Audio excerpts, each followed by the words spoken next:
tells us that either the surface of the Earth is a flat plane or the planet is at least 100 times bigger than we are told.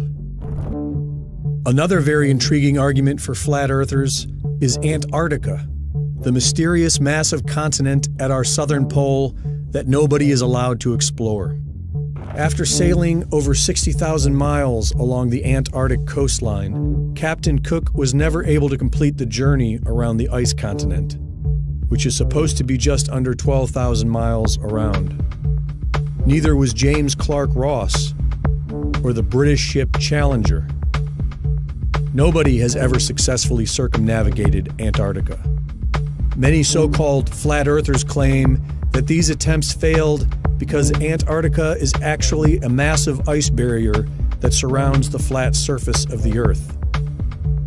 The azimuthal equidistant projection map, produced by the U.S. Geological Survey, has been used for centuries for the fact that all directions or azimuths are correct and all distances are at true scale. Studying this map, one can clearly see how man has been able to accurately circumnavigate the Earth on a flat plane model. And if it is in fact accurate, then it explains why after 60,000 miles, nobody has been able to completely circumnavigate Antarctica. Interestingly, this is also the map used by the United Nations. Admiral Richard Byrd, Medal of Honor winner, youngest admiral in the history of the Navy, and recipient of 3 ticker tape parades in his honor, led 4 expeditions to Antarctica. The 4th being a military operation known as Operation High Jump, with an aircraft carrier group, 4,700 men, 13 support ships, and 33 aircraft. Their stated mission was to establish the Antarctic research base Little America 4, but many believe the true nature of the secret mission was to root out the Nazis who arrived in 1939, claiming New Schwabia and setting up a Nazi presence in Antarctica.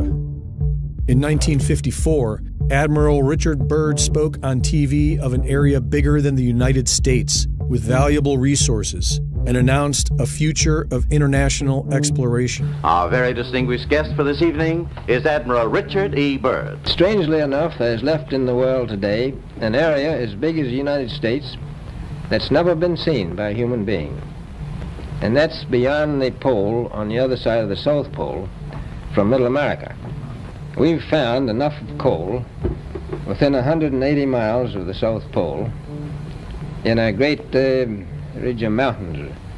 It's not covered with snow, enough to supply the whole world for quite a while. And I think it's quite astonishing that there should be an area as big as that unexplored. That's a tremendous So challenge. there's a lot of adventure left down at the bottom of the world. Well, Admiral, do you hope to see that? I do. So I'm willing to say to you that there will be a number of expeditions that will follow, I think, year after year, at the bottom of the world, because the government has really become interested. But this never happened. In 1957, Admiral Byrd died in his sleep of a heart ailment at the age of 68.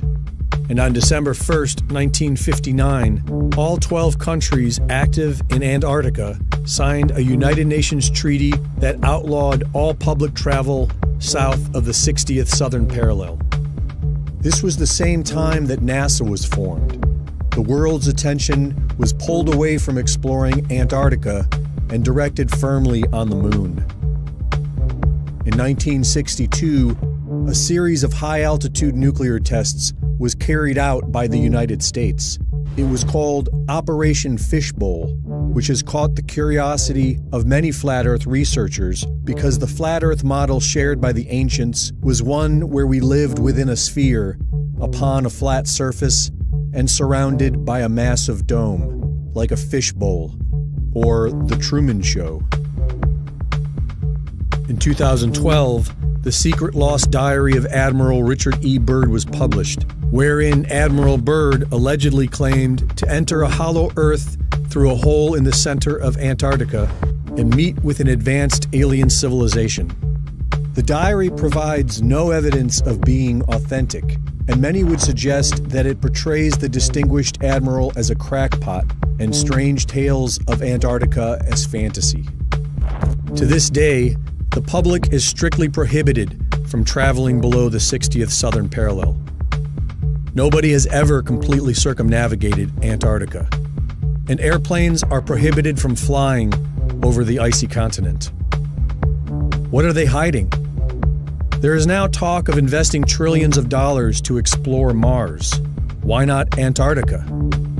If sharing videos about flat Earth is harmful, why not put it all to rest by circumnavigating Antarctica, documenting everything, and prove that the Earth is a spinning globe?